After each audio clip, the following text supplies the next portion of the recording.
السلام علیکم. Welcome to your channel the darkness of eerie moments. دعا ہے اللہ پاک بری بلاؤں اور بری صحبت سے محفوظ رکھے. گائز آج پھر میں آپ کے لیے ایک سنسنی خیز داستان لے کر حاضر ہوا ہوں. جنہوں نے یہ سٹوری میرے ساتھ شیئر کی ہے ان کا نام خرم ہے اور ان کا تعلق لاہور سے ہے. گائز آپ بھی اپنی سٹوری میرے ساتھ شیئر کر سکتے ہیں. میں نے اس سٹوری کی ڈسکرپشن میں اپنا ای میل اور واٹس ایپ نمبر مینشن کر دیا ہے.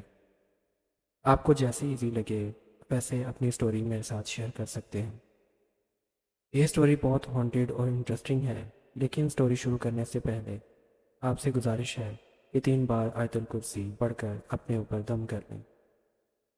تو مزید ٹائم ویسٹ کیے بغیر چلتے ہیں اپنی سٹوری کی جانب.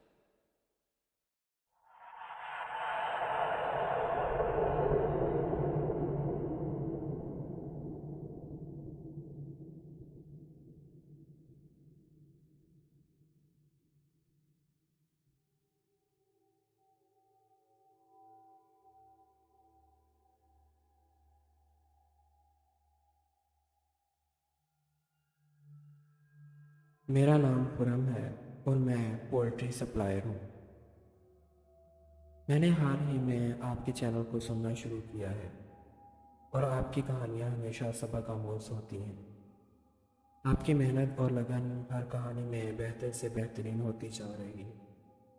میں دعا کرتا ہوں اللہ تعالیٰ آپ کے کام میں بے پناہ برکت عطا فرمائے. آمین. میں جو واقعہ آپ کے ساتھ شیئر کرنے جا رہا ہوں وہ اسی سال جنوری کا ہے. میرا کام زندہ مرغیوں کو ایک شہر سے دوسرے شہر پہنچانا ہے.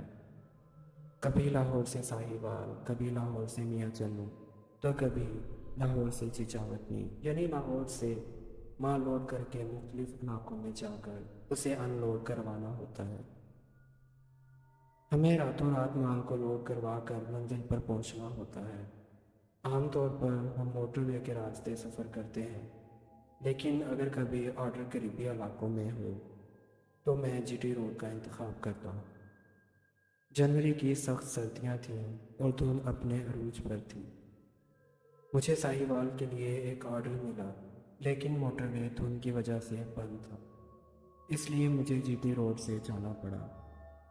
جو لوگ جی ٹی روڈ پر سفر کرتے ہیں وہ جانتے ہوں گے کہ ساہیوال جانے کے لیے 2 بہتر راستے ہیں، ایک چھانا مانگا کے راستے اور دوسرا پھول نگر سے ہوتے ہوئے. میں نے پھول نگر سے ہوتے ہوئے بالوں کی چک اور پھر موضوع میرا سے ہوتے ہوئے ساہیوال پہنچنا تھا. میرے ساتھ ایک ہیلپر تھا جس کی ذمہ داری مال کو لوڈ اور ان لوڈ کروانا ہوتا ہے. ہم نے رات کے 2 بجے مال لوڈ کیا اور لاہور سے نکلے. لاہور سے نکلتے نکلتے وزن وغیرہ کرواتے کرواتے 4 بج چکے تھے اور دھند اپنی شدت اختیار کر چکی تھی. دھند اتنی کثیر تھی کہ ہمیں 2 فٹ تک کچھ بھی نظر نہیں آ رہا تھا. میں نے اللہ کا نام لے کر سفر شروع کیا. ابھی ہم پھول نگر کراس کر کے تقریباً 8 کلومیٹر آگے پہنچے تھے کہ اچانک ہمارا ڈالا زور سے جھٹکا کھا کر بند ہو گیا. میں نے کئی بار سٹارٹ کرنے کی کوشش کی مگر انجن سٹارٹ ہونے کا نام نہیں لے رہا تھا. میں نیچے اتر کر چیک کرنے لگا تو محسوس ہوا کہ انجن اوور ہیٹ ہو چکا ہے. میں نے سوچا کہ اگر تھوڑی دیر گاڑی بند رہے گی تو انجن ٹھنڈا ہو جائے گا. ابھی میں بونٹ کھول کر کھڑا یہی سوچ رہا تھا کہ اچانک مجھے حاجت محسوس ہوئی. میں نے فوراً ٹول باکس میں رکھی پانی کی بوتل اٹھائی اور ہیلپر سے کہا کہ میں حاجت کے لیے جا رہا ہوں، تم یہیں بیٹھو، میں ابھی آتا ہوں. میں بوتل لے کر جھاڑیوں میں گیا اور ایک درخت کے نیچے جا کر بیٹھ گیا. ابھی میں بیٹھا ہی تھا کہ مجھے بہت دور سے بکری کے بچے کی آواز سنائی دینے لگی. میں ان آوازوں کا جائزہ لے رہا تھا کہ اچانک قریب ہی کسی بھاری چیز کی گرنے کی آواز آئی، جیسے کوئی اونچائی سے نیچے کودا ہو. میں نے سوچا کہ شاید کوئی جانور درخت سے چھلانگ لگا کر نیچے آ گیا ہوگا. ابھی میں یہی سوچ رہا تھا کہ اچانک میرے چاروں طرف کسی کے بھاگنے کی آوازیں آنے لگیں.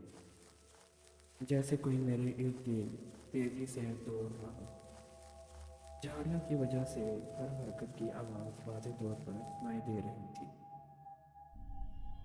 اب جو میں آپ کو بتانے جا رہا ہوں وہ میری زندگی کا سب سے خوفناک لمحہ تھا۔ میں نے اوپر کی جانب دیکھا تو درخت کی شاخوں میں ایک لمبا سا ہیولا دکھائی دینے لگا۔ اس کا چہرہ اتنا بھیانک تھا کہ میں بیان نہیں کر سکتا۔ اس کے ہاتھ غیر معمولی حد تک لمبے تھے اور زمین کو چھو رہے تھے۔ اس کے سر پر گھنے اور الجھے ہوئے بال تھے جو درخت کی شاخوں کی طرح لگ رہے تھے۔ جسے میں درخت سمجھ کر اس کے نیچے بیٹھا تھا وہ درخت نہیں بلکہ کوئی مخلوق تھی۔ میں گھبراہٹ کی حالت میں حاجت سے فارغ ہو کر ہاتھ دھوئے اور اپنی گاڑی کی طرف چلنے لگا۔ ابھی میں اٹھ کر چلنے ہی لگا تھا کہ اچانک میرے پیچھے سے ایک زوردار دل دہلا دینے والی خوفناک چیخ سنائی دی۔ میں فوراً بھاگنے لگا لیکن ابھی چند قدم ہی دوڑا تھا کہ کسی نے مجھے زوردار دھکا دے کر زمین پر گرا دیا۔ مجھے ایسا محسوس ہوا جیسے کسی بڑے ہاتھ نے مجھے پکڑ کر پیچھے کی جانب دھکیلا ہو۔ میں گھبرا کر اللہ کا نام لیتے ہوئے دوبارہ بھاگنے لگا۔ مجھے اپنے پیچھے بھاری قدموں کی آوازیں سنائی دینے لگی جیسے کوئی بہت بڑی چیز میرے پیچھے بھاگ رہی ہو۔ اب میں اتنا خوف زدہ ہو چکا تھا کہ مجھے لگنے لگا اگر میں نے پیچھے مڑ کر دیکھا تو جو چیز میرے پیچھے بھاگ رہی ہے وہ چیز مجھ پر جھپٹ پڑے گی۔ میں کسی نہ کسی طرح بھاگتے ہوئے گاڑی کے پاس پہنچا اور فوراً اس کے اندر دبک کر بیٹھ گیا۔ میں بلند آواز میں اللہ اکبر کی صدا لگانے لگا۔ میرا ہیلپر گھبرا کر مجھ سے پوچھنے لگا کہ کیا ہوا، لیکن میری زبان بند ہو چکی تھی، الفاظ نہیں نکل پا رہے تھے۔ میں سکتے کی حالت میں تھا۔ میرے ہیلپر نے مجھے پانی پلایا اور ہوش میں لانے کی کوشش کی۔ تھوڑی دیر بعد جب میرے حواس بحال ہوئے تو میں نے اپنے ہیلپر کو ساری بات بتائی۔ وہ بھی سن کر خوف زدہ ہو گیا۔ میں نے فوراً گاڑی سٹارٹ کرنے کی کوشش کی اور حیرت انگیز طور پر انجن فوراً سٹارٹ ہو گیا۔ میں نے جلدی سے وہاں سے نکلنے کا فیصلہ کیا۔ جیسے ہی ہم آگے بڑھے مجھے اپنی دونوں طرف کھیتوں سے عجیب سی وحشت محسوس ہونے لگی۔ مجھے ایسے لگنے لگا جیسے کوئی ہمیں دیکھ رہا ہے اور ہمارے ساتھ ساتھ جھاڑیوں میں بھاگ رہا ہے۔ میں نے فوراً آیتل کرسی کا ورد شروع کر دیا۔ 5 کلومیٹر تک مسلسل گاڑی بھگانے کے بعد ہمیں ایک ڈھابہ نظر آیا۔ میں نے وہاں گاڑی روکی اور سکون کا سانس لیا۔ میں سوچنے لگا اگر وہ چیز مجھے دبوچ لیتی یا گاڑی سٹارٹ نہ ہوتی تو نہ جانے ہمارا کیا حل ہوتا۔ اس واقعے کے بعد اگر مجھے سفر کے دوران حاجت محسوس ہوتی ہے تو میں صرف کسی ڈھابے پر رکتا ہوں یا موٹر وے کے سروس ایریا میں جا کر واش روم یوز کرتا ہوں۔ اب میں دوران سفر کھلے علاقوں میں کبھی نہیں رکتا۔ یہ واقعہ میری زندگی کا سب سے وانٹیڈ ایکسپیرینس تھا جسے میں کبھی بھلا نہیں سکتا۔ اللہ ہمیں ہر قسم کے شر اور برے اثرات سے محفوظ رکھے، آمین۔